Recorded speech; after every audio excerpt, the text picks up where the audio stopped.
One thing that I love about the Sigma FP is how small this camera is.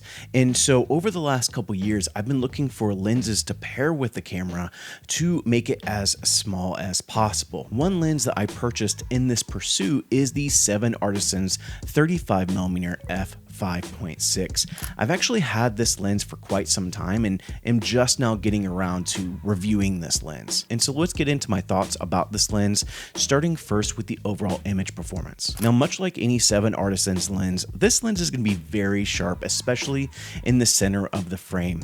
You may notice some vignetting. You are going to see some focus breathing. That should not be a surprise with this tiny lens. I think all the other tiny lenses that I've reviewed for the Sigma FP have focus breathing. You will see some kind of crazy flaring at times. Something that surprised me is the fact that there's not a ton of chromatic aberration. I actually couldn't spot any chromatic aberration. I'm not saying that there's none, but I couldn't see any in situations where you would normally see chromatic aberration. This is an f5.6 lens, and so that could be a plus for some people, it could be a minus for others. But overall, as far as image quality, if you're willing to look past the vignetting, I really do like the image that this lens does produce. And so let's go and talk about the build of this lens. Now, there's not much to mention with the build of the lens. This is a pancake lens. Something that's really cool with this lens is it does have a focus ring, and the focus ring does kind of go around the entirety of the lens. And with that focus ring, when you do focus to infinity and actually focus past infinity, you start to close the built-in lens cap, which is one of my favorite features for this lens because I don't need to keep up with a tiny lens cap. It has its own built-in lens cap. Now, sometimes that can be obstructive to your images because if you go past infinity ever so slightly, you may actually see the lens cap a little bit. But if you kind of get a feel for how the lens performs, it really is a cool feature.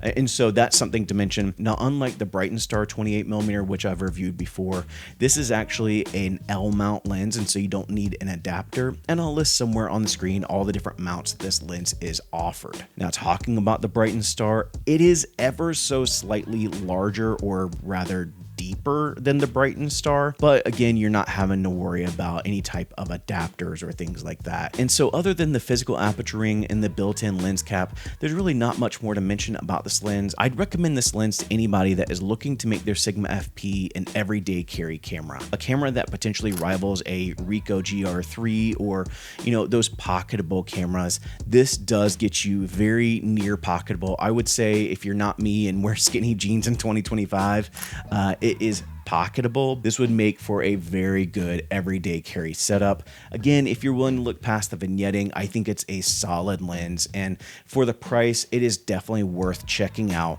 the 7 Artisans 35mm f5.6. And so that's it for me. I hope you guys enjoyed the video. If you have any questions about this lens, let me know in the comments below or reach out to me on Instagram and we can start a conversation there. As always, thank you for joining.